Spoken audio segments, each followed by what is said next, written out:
Deal or no deal? President Donald Trump tells the world whether he plans to pull out of the landmark nuclear accord with Iran. My fellow Americans. Food stamp reform. Faith leaders and lawmakers defend food stamps. Republicans push for change. Dealing with the devil. Pope Francis gives the faithful advice on warding off the father of lies. And Vatican bling on display. Reaction to last night's Met Gala in New York, where Catholic imagination took center stage. On EWTN News Nightly for Tuesday, May 8th, 2018.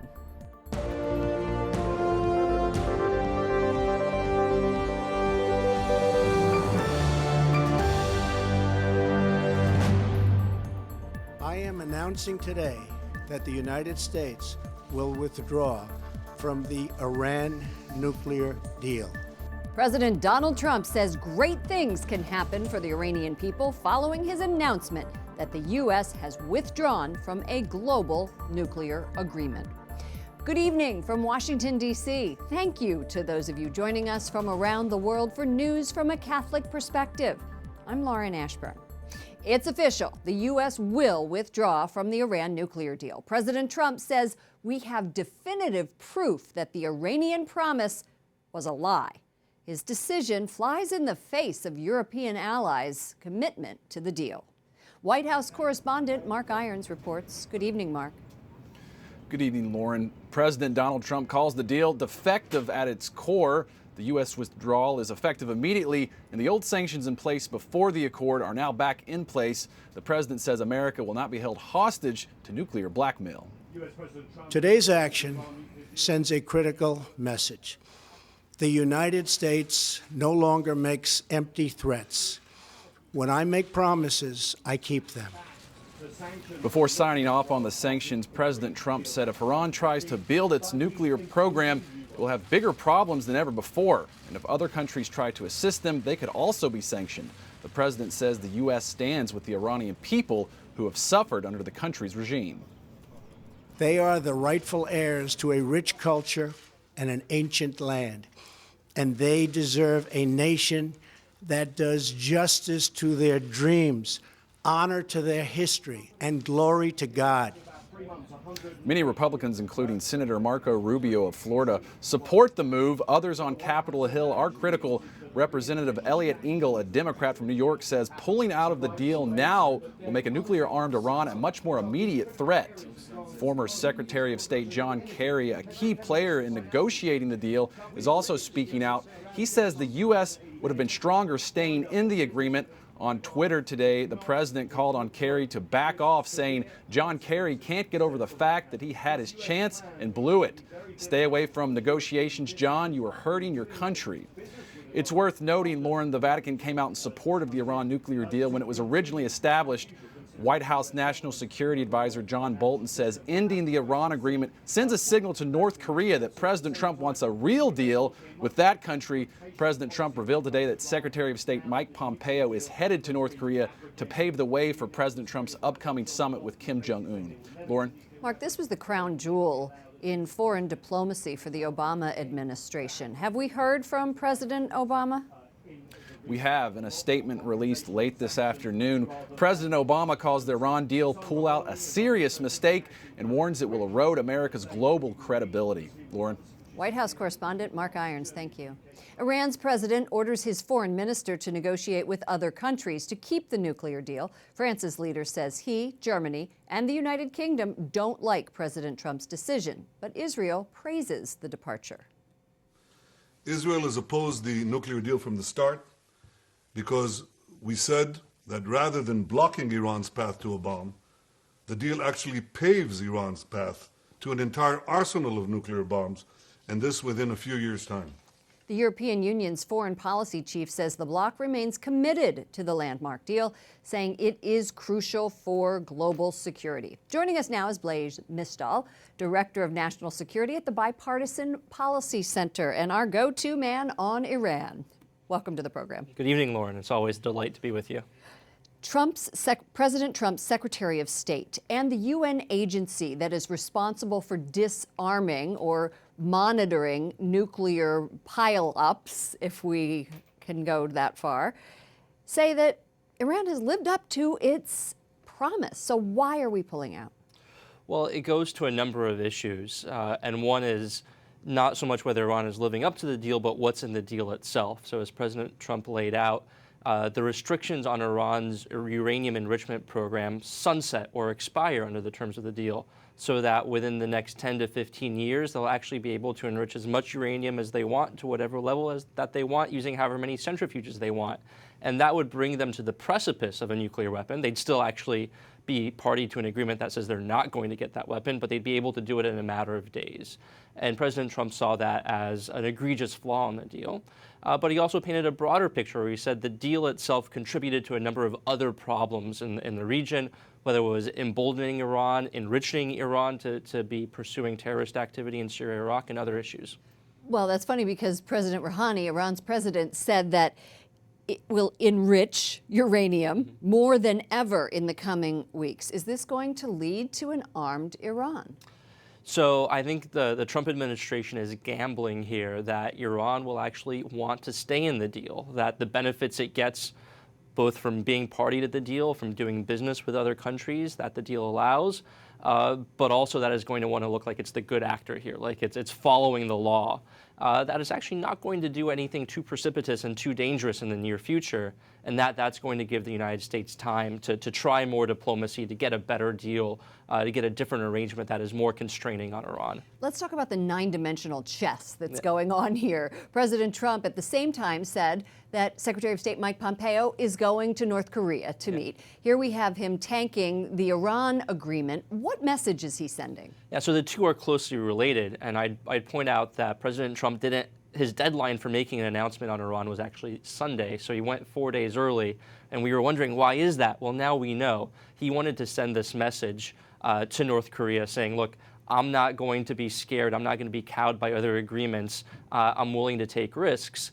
At the same time, however, it's because he's gotten this agreement from North Korea to have a summit, which he thinks he got because he was threatening to push that nuclear button, that he thinks he can now play hardball with Iran, and it's going to pay off.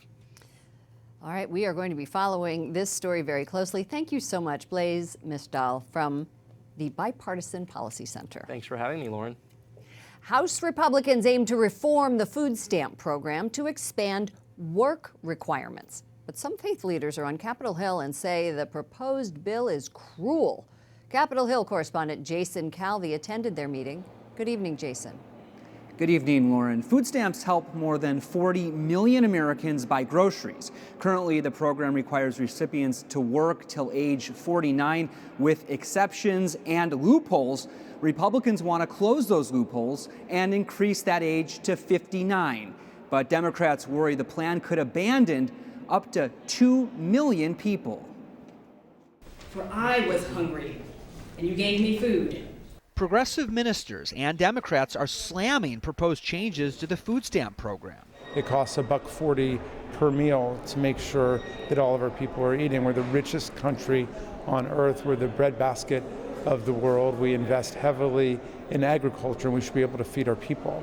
The Republican bill expands work requirements to all capable adults. They'd have to work or go to work training for 20 hours per week. There are exceptions for seniors, pregnant women, caretakers of children under 6, and people with disabilities. Critics say Republicans are just playing to their base. This is a message bill for them. They want to say to the American public, oh, all of these undeserving, lazy people want to get a handout from you, which in fact is not the truth. What they don't tell people is 85% of all of the people on SNAP who can work do work. Speaker Ryan last month visited Catholic Charities in Fort Worth, Texas, where he presented his conservative vision for raising people out of poverty. The benefits have to be temporary. They can't last forever. You have to have either a work requirement or a time limit. What typically I find works, just the data shows us this, is work requirements work. Republican Dave Bratt of Virginia supports that vision. We want to get people off of the welfare trap piece into the labor market. And so that's a total win-win for the economy, for the individual who can make progress and raise up through the labor market side. And so for us, it's a total winner. The food stamp reforms are part of a broader farm bill in the works, but conservative groups oppose that bill. They say the subsidies for large farms are a waste. Their opposition, along with Democrats, could tank the bill. Lauren? So if the farm bill does pass the House, what are the odds in the Senate? The Senate is crafting its own farm bill, Lauren, using a bipartisan approach. Therefore, the bill won't make major changes to the food stamp program. And Lauren, just to give you an idea, a family of 4 gets an average of $450 a month with this program. Capitol Hill correspondent Jason Calvi. Thank you, Jason. As 4 states head to the polls for primaries, President Trump urges West Virginia voters not to vote for a Republican. President Trump tweeted, Don Blankenship can't win the general election. He served a year in prison for his role in a deadly mine disaster. In Ohio, outgoing Governor John Kasich may be replaced by his former running mate, Lieutenant Governor Mary Taylor. She says if elected, she will undo some of his centrist policies, including the expansion of Medicaid. The United States and its allies are one step closer to defeating ISIS permanently. Top military officials say terrorists are fleeing parts of Syria that was once the group's stronghold. Correspondent Wyatt Goolsbee joins us from the Pentagon with the latest. Good evening, Wyatt. Good evening, Lauren. Officials here at the U.S.-led coalition are moving into a new phase, what they call Operation Roundup. The goal is to eliminate the last remaining pockets of resistance in eastern Syria. Now, a top British general stationed in Baghdad says targeted airstrikes within the last week have had the most impact. He adds the coalition is getting help from the Iraqi army, who are capturing or killing ISIS fighters as they flee the border. I asked the general about the plight of religious minorities in the region, like Christians who have been targeted by the terror group. General, what has the coalition been doing, if anything specific, to protect those vulnerable communities like Christians? And do we believe they're still being targeted specifically by the remnants of ISIS? We now need to make sure that we can rid this region of this cancer, and we want to ensure that we can build back unity within Iraq and Syria after the defeat of ISIS. The general also complimented the Iraqi military for an effective airstrike Sunday against an ISIS target just across the border in Syria. The announcement came days before Saturday's national election in Iraq. Coalition forces say they are confident in the Iraqi security forces, who are making sure the terrorists don't disrupt the voting. So if you think voting is a big deal here in the United States, imagine having to choose from 7,000 candidates. Well, that's how many are vying for a little over 300 seats in Iraqi's parliament this Saturday. Lauren? Well, that's dizzying. Wyatt, do religious minorities, however, have any representation in the government? Yes, they do, Lauren. Most of the seats are based on province. So there are seats, for example, for the Nineveh region, where many Christians live, and you know from your visit there last year, for example. But in addition, there are 5 seats in Parliament specifically for Christians as a religious minority. So all indications, both by people of faith and non-believers, are that progress in the fight against ISIS will be a major issue for voters in Iraq's upcoming election. Lauren? Correspondent Wyatt Goolsbee reporting from the Pentagon. Thank you, Wyatt. North Korean leader Kim Jong-un pledges his commitment to ridding his country of nuclear weapons. His comments came after Kim met with Chinese President Xi Jinping and ahead of his likely summit with President Trump. China is North Korea's only major ally, and Kim needs to make sure whatever negotiations he has with the U.S. align with Beijing. More than 1,000 people in Nigeria held captive by the terror group Boko Haram have been rescued. The hostages were mostly women and children. Boko Haram is responsible for thousands of abductions in its 9-year insurgency in Nigeria and neighboring countries. The U.S. bishops are urging compassion for Honduran natives living in the United States. The Trump administration last week announced it was ending their temporary protected status. The decision affects nearly 90,000 people, and the bishops call that decision inhumane. Dealing with the devil. Pope Francis has advice. Never talk to him. The Holy Father says the father of lies has been defeated but is still dangerous. And when he tempts us, we should do what children do and run to our mother, Mary. The Pope made the comments during his daily Mass at at the Vatican. Coming up, religious freedom. Congress takes a look amid a steady rise of Christian persecution. And reaction to the star-studded Catholic-themed Met Gala in New York City.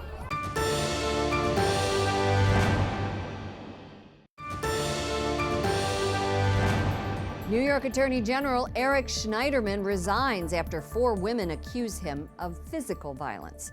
Schneiderman contests the women's accounts, but will step down today. The 63-year-old Democrat has been a vocal supporter of the Me Too movement and was running for re-election. New York Governor Andrew Cuomo is calling for an investigation. Lawmakers and advocates of religious freedom are discussing the persecution of Christians and other religious minorities.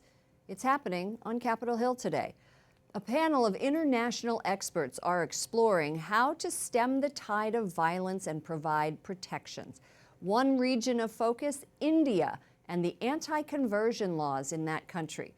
Those laws regulate conversions and often penalize Indians who decide to become Christian.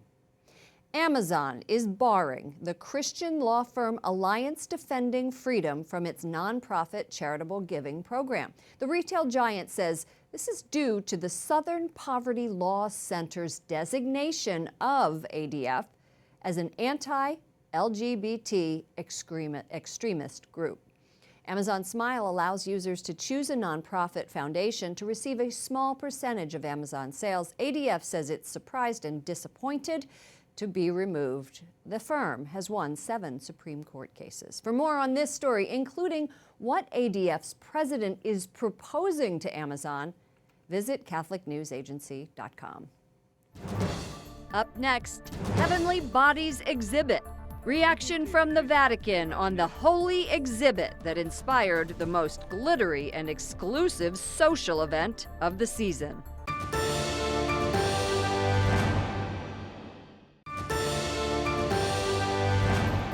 Vatican fashion has arrived in New York City. 42 items from the Sistine Chapel's sacristy will be on display starting Thursday at the Metropolitan Museum of Art.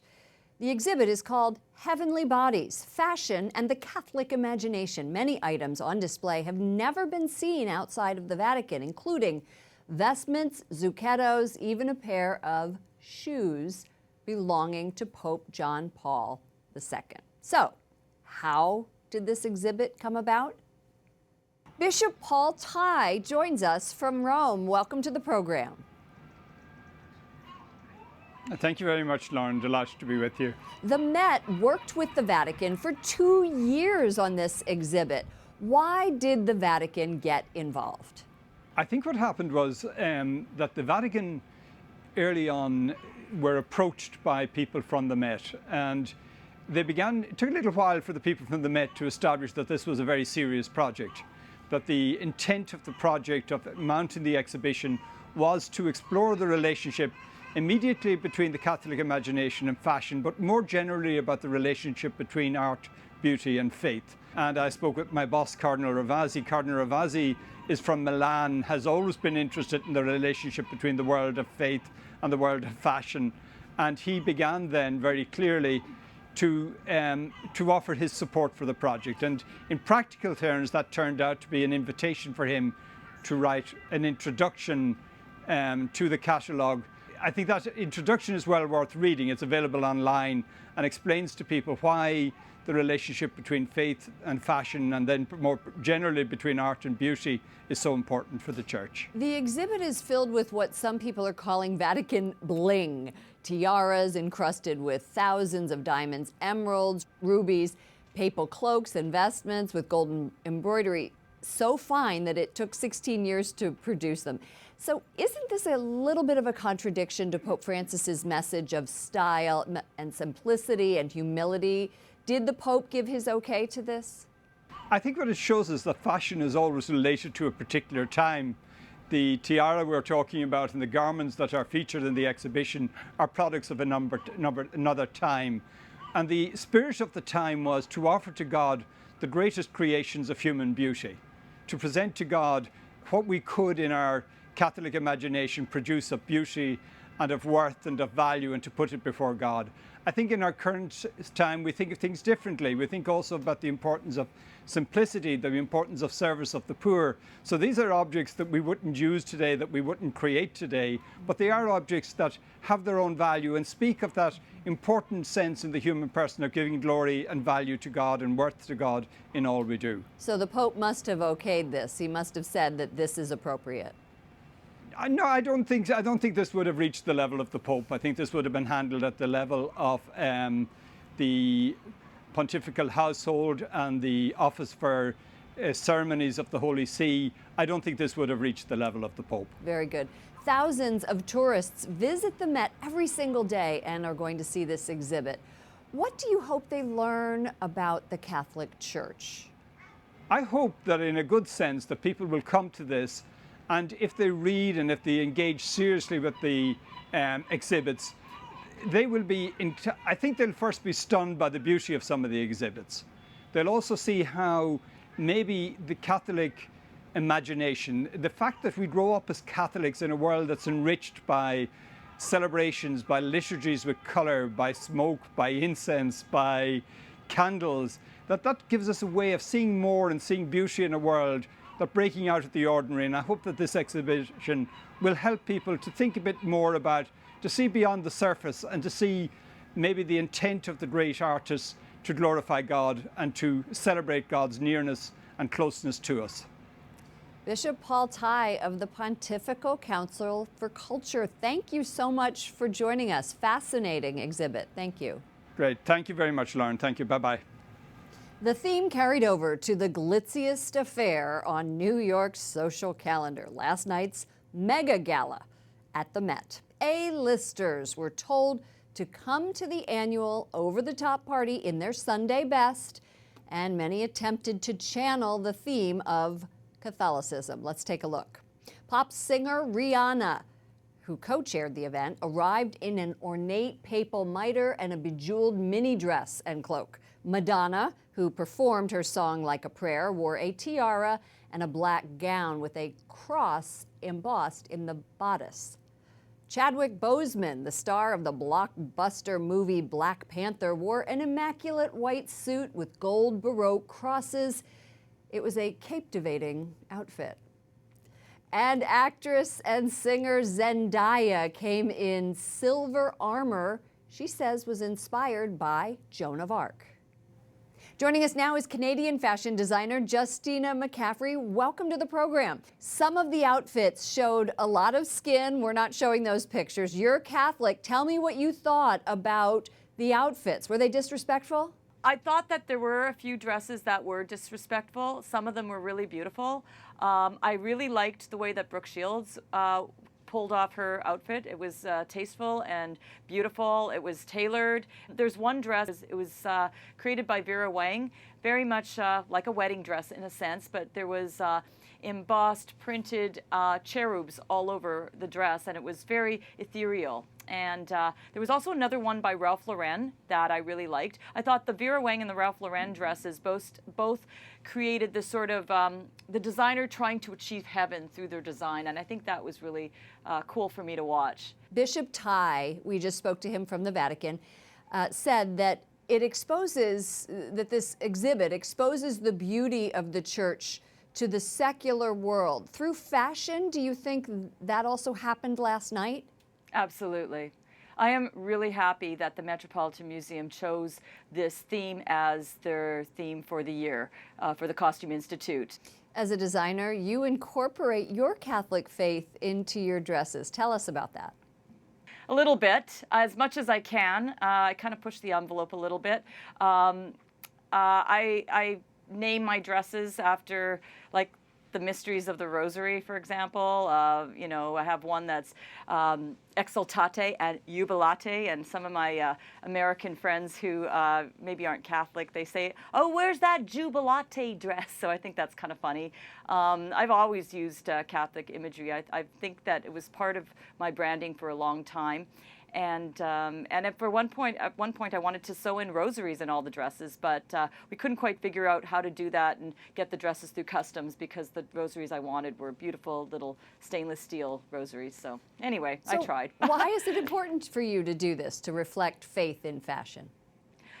I think in the case of wedding dresses, they're made of white. We use a sort of accent color of blue in the corsets of our dresses, and I think that the blue reminds me of Our Lady, and it's just a direction that I feel comforted in. And I don't know why. It's just one of those things that I just feel propelled to move in that direction when I make dresses, and I like doing it that way. So I don't know. It just makes sense to me. It's just my sensibility, and I think every designer has their own sensibility, and this is what mine is.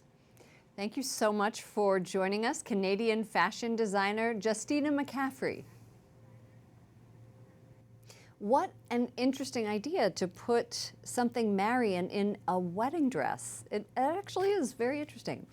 For all of us here at EWTN News Nightly, to all of you around the world, thank you for watching. I'm Lauren Ashburn. Let's keep in touch online. Follow me at Lauren Ashburn on Twitter and Lauren Ashburn EWTN on Facebook. Good night, and God bless you.